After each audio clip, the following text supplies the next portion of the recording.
These are a few of my favorite things. Girls in white dresses with blue satin sashes. Welcome to a new edition of the Neon Jazz interview series with multi-award-winning Canadian singer, songwriter, pianist, and radio show host, Laila Biali. Just in time for the holiday season, she follows up with her second single, a bold take on the festive show tune, My Favorite Things. With nods to Julie Andrews and John Coltrane, she incorporates her imaginative arrangement and moves on this iconic song into a very fresh territory. Over the years, she has headlined festivals and venues spanning 5 continents. We get into modern living, shows, the future, and so much more. Enjoy this interview. Good morning, it's Joe Domino. Good morning, Joe Domino. How are you? How are you? I'm wonderful. Thanks for taking a minute out. I appreciate it. Oh my goodness, I'm the thankful one. I remember talking to you when Out of Dust released during pandemic. So here we are. Yeah, absolutely. It was, and it was right when, I apologize, there's some sirens going. It was right when, which I guess is apropos, it was right when the pandemic was really kind of raging and we didn't know what was happening or where it was going to go. Yes. So I guess it's crazy. And I think at that point, like everybody, we thought, okay, well, it's going to go from like 2 weeks to a month and it's going to extend and then hopefully, we'll have some daylight, and then it just kind of spiraled out of control. And I'm curious, as a recording artist, the artist community really took this hard. How did you survive that time period? And how did it subsequently change the way that you pursue your life now as a musician? Well, that's a really great kind of multi-layered question, because it's interesting, and I'd be curious to know if you or other artists have had a similar experience. So during the pandemic, which was in fact a crisis, an emergency, it felt like we were just kind of bearing through. And so we were just trying to extract any good that we could, silver linings and such, from what was otherwise a really dark and tough time, especially for artists. I mean, all kinds of people, but I know that artists were among the most profoundly affected in terms of their work, right, and capacity to reach people and just keep doing what we do. So we pivoted. My husband is both a drummer and an engineer, so we were able to broadcast from home.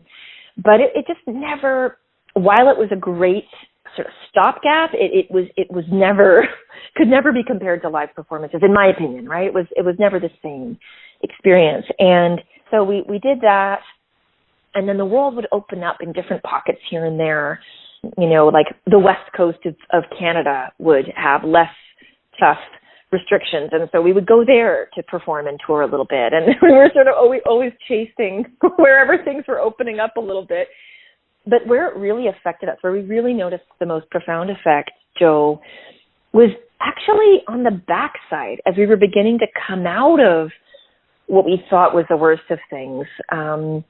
It was then that we really experienced sort of the full weight of all that had happened, which is so interesting. And I don't know, I've heard other people speak to that kind of an experience where, you bear through and your adrenaline is coursing and you're just kind of doing everything you can to get through. But then when you get into a safer space again and it feels like the storm is past, that's actually when your body and your brain go, wow, okay, that was hard. So that was our experience, at least psychologically. And I think the interesting part of what you're explaining, and I've thought about this and kind of talked about it too with musicians, is that we are all actively going through some level of PTSD, because even though the world's opening up and doing what we knew it could do for most of our lives, it's still one of those adjustments where it's like, okay, when are we going to have to go back into the rabbit hole? When is this possibly going to turn into another variant and another place where we have to go away again? And I think there's still a part of us. Now, if it would have been more seamless, I think there would have been a part of us that would have emerged like out of other things that have been seen as like global tragedies. But this was kind of like, all right, come on out. Nope, sorry, too early. Come on out. Nope, this variant's worse. It was kind of like the whack-a-mole. It's like there was no really good way to come out. And when you came out, you did get whacked like a mole. And it was really hard. But I think the thing that's very promising about what's going on right now, from my perspective versus when I spoke with you the first time, it's like everybody was kind of working off the fuselage of having material coming out without knowing a pandemic was happening and then being like, oh my, what am I going to do now? But now at this point in history, everybody's releasing material thinking, I get to go out and perform this live. The world's waking up. It's a different lease on life. So how does it feel? Well, it feels amazing. I think the main thing is not to just burn out right away. So, we basically took 2 years of delayed and canceled but then reinstated tour dates and packed them into a 5-month time frame. So I was on the road flat out from April through September. And it was a lot. Like, I was like, oh my gosh, I was finding my touring legs again. That's a muscle, going on the road and not sleeping and performing night after night. And, those are muscles that need to be trained. And at that point, they had all atrophied. And even though, we were all so enthusiastic, the world in which the world that we were navigating was actually in some ways more complex. Like, prices were crazy, like so much more expensive than we'd ever experienced. And when we were seeing from audiences a mix, it was a mix of people like just raring to go. They could not wait to get back out into public and experience live music, and others who still felt more hesitant. So, really, really interesting stuff. But it just feels so good to be back. So talk to me a little bit about what your perception of the audience is after this, versus before the pandemic and now. I know there's been a level of appreciation from me being able to go out and see live music, but what are you feeling overall about people's response to recorded music and your presence live? Well, it's interesting. I think as artists, when we tour and we're performing live, you're in the spotlight and the audience is there to appreciate you and support you. And so you're sort of the focal point. And what I think pandemic did was it flipped that equation. So now I think artists everywhere have a huge appreciation for their audience, something that we would just never take for granted, right? Because we know now that, in some ways people's habits have changed, right? Some folks have just gotten used to just watching Netflix or, streaming something on their screens versus going out in the flesh and maybe paying quite a bit of money to go experience music live. So to me, I just have, I feel anytime I get on stage, that time is precious, right? With a real audience out there. And I've come to realize, Joe, that the audience is a member of the band. They are every bit as much a contributor to what happens in the room that night as the band is. Like, they actually hold equal, they have equal influence, which I don't know that any of us really realized that until we were playing through our computer screens, right? So, that's a new perspective for me. Talk to me a little bit about My Favorite Things, which is going to ultimately be a culmination of a new album this year. Mm-hmm. Talk to me a little bit about what you've been doing on that front, this single, and kind of what's coming up for you. Yeah, thanks for asking. So you and I first met officially when I had released Out of Dust, which was almost entirely original songs. And my past 2 album releases, actually the past 3 album releases, were all original material, or mostly the bulk of the songs were original. And so anyway, but prior to that, I would be covering songs from the Great American Songbook, or what I call the Great Canadian Songbook. And at live shows, I really took pleasure in inviting audiences to submit their song requests. What do they want to hear me do? And not just from the Great American Songbook, but also the pop realm and pop hits. And that's how I ended up doing songs like David Bowie's Let's Dance and Coldplay's Yellow. So earlier this year, I decided I would make it official. And I posted on Twitter and Instagram and Facebook, and I said to my communities there, what jazz standards would you like to hear us do? And I got a list of more than 150 song requests. And I took note of every single request that came in. I have it in a little notes file on my phone. And I went through and I just sort of picked the 10 that struck me as most interesting. Actually, a couple of them I had already arranged previously, but not recorded or released. And we went into the studio with no rehearsal and just, learned them on the spot, because the guys I work with are that agile and we all know each other really well. And so there's that excitement and that feeling that you get when jazz musicians perform live, of sort of discovering the music together. And so that's what we did. And we recorded 10 tracks, and those tracks will be released together as a collection of songs called Your Requests Volume 1. And so that is to suggest that this is going to be an ongoing evergreen kind of a project. And I did get a few Christmas requests, one of which was My Favorite Things. And I thought, that song can go a few different ways. It can be a holiday track. It can also be, just a regular standard, as we know from John Coltrane's version.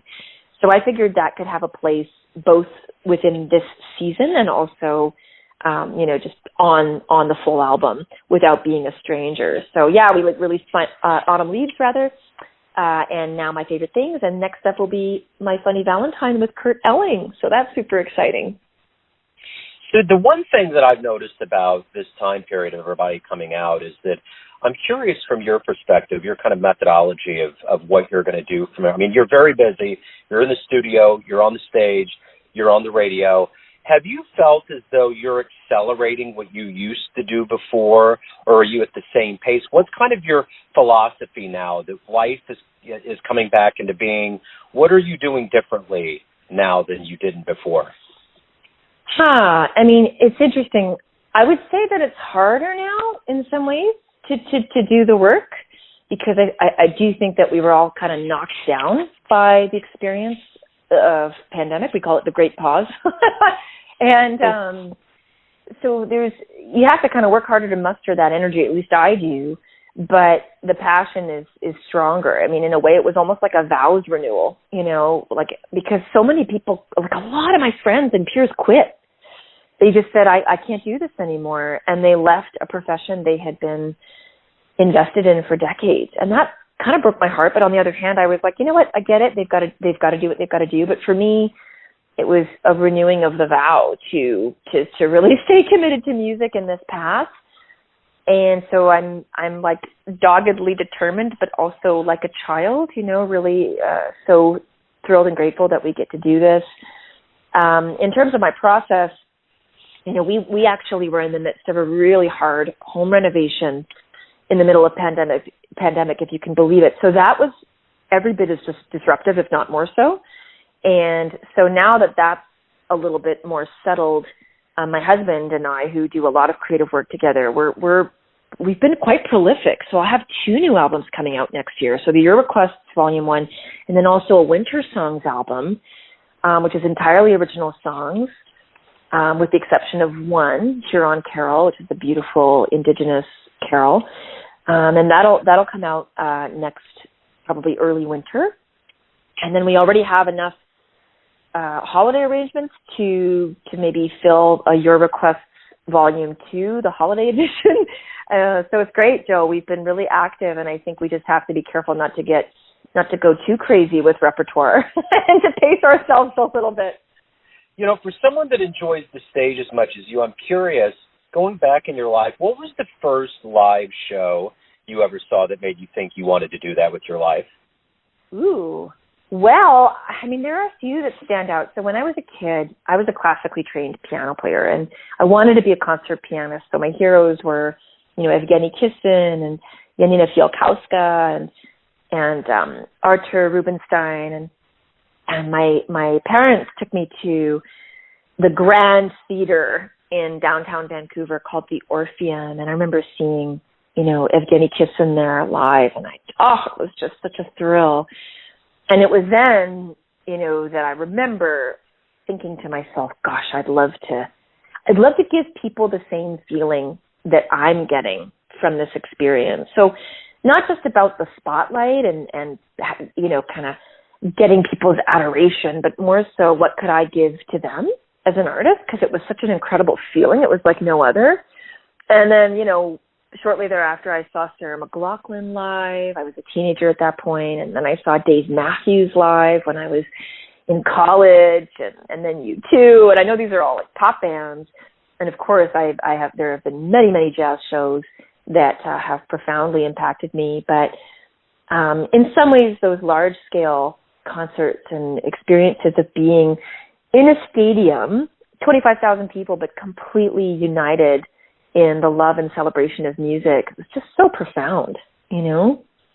That's why I asked it as kind of an open-ended question, because I know even from my perspective, I saw a lot of big shows early on that were very formative like that. Like I saw Dave Matthews a few times come through, and it's huge. I mean, that whole idea of the way that the crowd interacts and just kind of their trajectory of getting as big as they did and all of that, such a great story. It's wonderful. So I'm curious, with all of this mileage that you've gained in the world of music over the years, if you have a dream tonight and you run into your version that's young, getting ready to go out and start your career, and you could give that version a piece of advice based on what you've learned throughout all these years, the wisdom that you've gained, what would you tell your young version? I would say, pace yourself. This is going to be much harder than you ever imagined, but it will also be more rewarding than you ever imagined. So just know that the long game, while less exciting, right, than kind of a burst of fame and all that comes with that. And I know that has its challenges as well. Just watch any documentary from Katy Perry or Lady Gaga and you'll know as much. But I just would want to say to that young person, don't get ahead of yourself, because you're in a genre that is not ageist and celebrates artists, developing and growing and maturing. I mean, you look at how jazz audiences revere Sheila Jordan and, people who are in their 80s and 90s, right? Like, there aren't a lot of genres that really do that, I do think that ageism creeps into other genres more than jazz. So we're very fortunate in that regard. So that's what I would say to younger Laila. And then I would also say, don't chase what other people tell you ought to be doing. Like, be careful of the prescriptions you're given over time, and also be careful how much you take to heart the critical voices, because there will be many, and it doesn't necessarily mean that they're right. And sometimes it's only a matter of taste. So leave room for that, and keep following the muse and your sense of what the call is, musically and otherwise, because if you pay attention to all those voices, the good and the bad, it can get confusing about what next steps to take. So that's what I would say. I love that commentary on longevity, and I got a quick story. My show engineer, his name's John Christopher, and he has a show called The Neon Beat, and that's how Neon Jazz started. And he does the American Songbook, and he's wonderful. He's been a DJ his whole life. He originated in Lincoln and came here. Well, the first song he ever played on his show was Marilyn Maye, and I wanted real bad, because we started in 2011, I really wanted him to be able to meet her and to see her. And she actually, when she got really kind of big in New York there before the pandemic, around 18, 19, I actually got tickets to a show here locally, and he got to meet her. And when I watched her, that era is not around anymore. The piano player was playing in between songs. She's telling anecdotes. It feels like a Johnny Carson show. The bedside manner is like at number 11. Like, everything about what she did was an era of entertainment. It wasn't like, all right, this is a gig, we're going through repertoire. It was like, I'm going to entertain you in that way that you get entertained. It just, in a magnanimous way. It was wonderful to see. Yeah, it's a show, but not at the expense of artistry. So, as you said, entertainment with a capital E. And I agree with you. I think that has gotten somewhat lost, especially in the jazz world. In fact, I would just interject quickly that I think it's one of the shortcomings of modern jazz is, we forget that Duke Ellington, like, that was the pop music of its day. Now, I understand that we're not really in that trend anymore 100 years later, or nearly 100 years later. But the truth is that some of what's gotten lost is jazz has become more insular, and sometimes it feels more like a museum piece or like art hanging on a wall in an exhibit that's meant to be admired and appreciated and critiqued, but that's not necessarily inviting or inclusive. And to me, it's like, oh gosh, we should never lose that. Even if it's super high level, intellectual, abstract, or free jazz, I still think there should be a component that's immersive and brings the audience in rather than makes them feel alienated and like they're watching something rather than participating, right? So I'm sure that concert that you spoke of, it felt immersive on some level, right? Like you were in her living room or something, or, you're being entertained. Yeah, yeah, absolutely. And, the one thing I did notice, too, Arturo Sandoval came through town, and he put on one of the best jazz shows I've ever seen. He's talking to the crowd. He's funny. The crowd's really involved. And I talked to him. I got to tell him afterwards. I was like, that was the most incredible thing. And I talked to his pianist, Max Hamer, and he said that he went out and got barbecue with people from the audience that night because, Kansas City's known for it. But yeah, they went out and hung out with the locals and had a great time. But, man, that crowd I've never seen. It was at the end of our Charlie Parker week, I think in 2018, at the end of August, which is always jubilant to begin with. But maybe we were all like cattle and we knew that there was going to be a pandemic coming because there was an electricity and a celebration because after that, of course, everything kind of got put on hold for about 2 or 3 years. But anyway, that's the fervor that Arturo put out there that I love seeing when I go see shows because it's infectious. It's wonderful to see.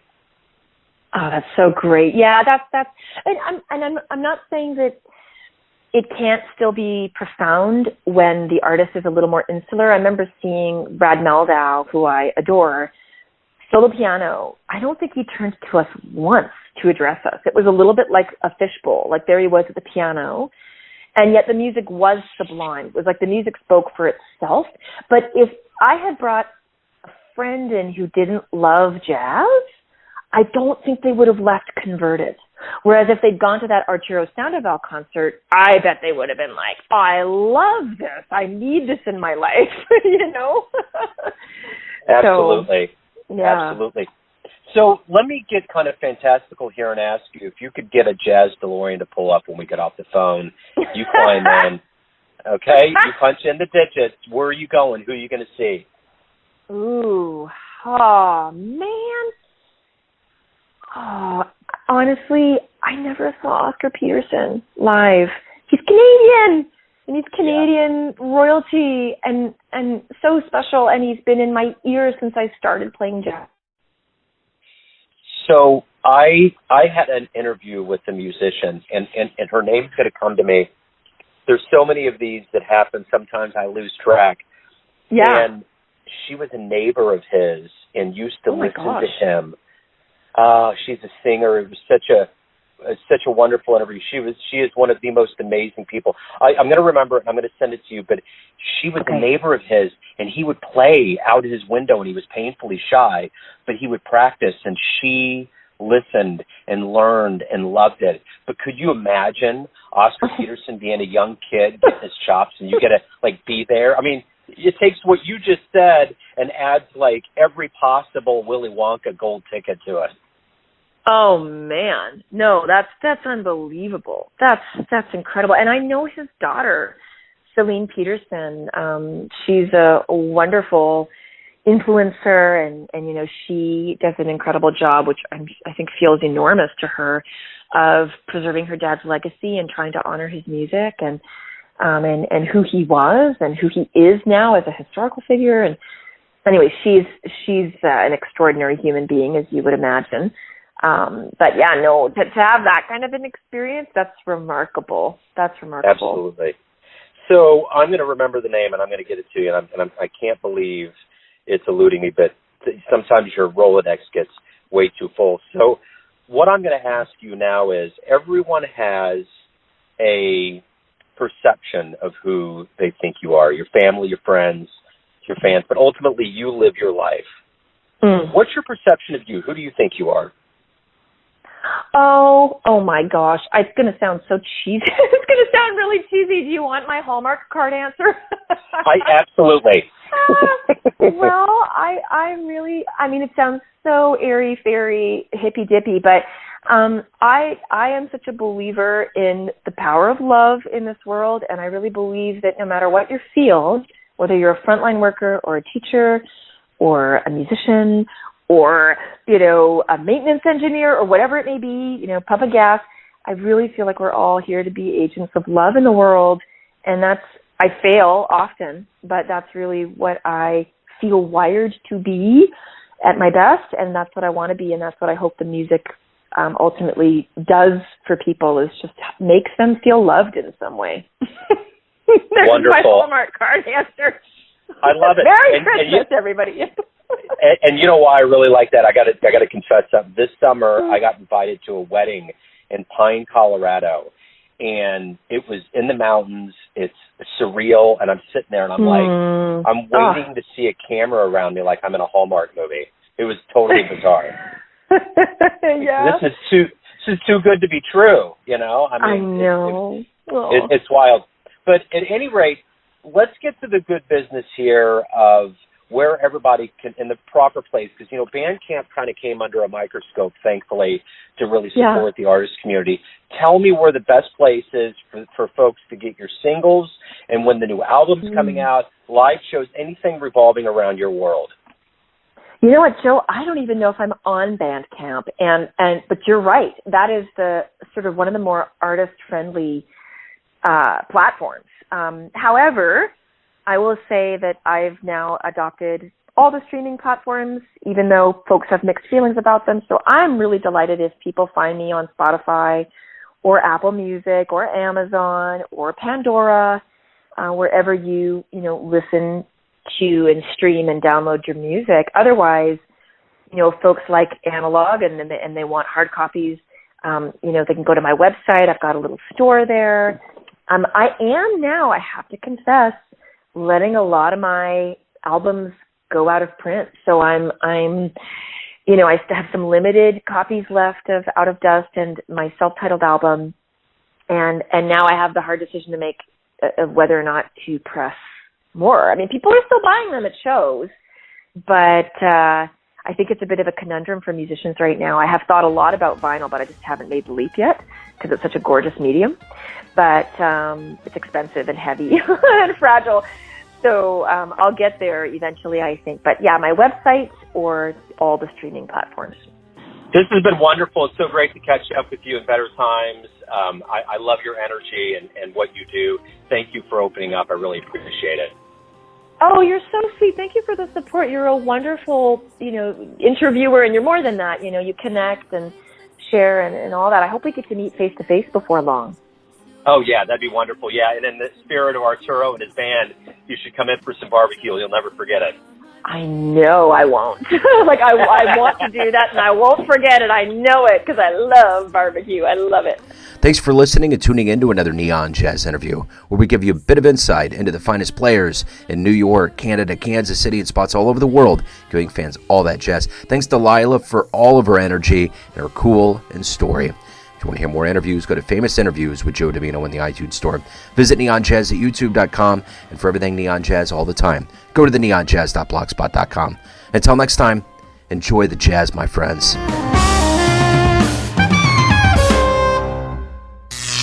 Neon Jazz.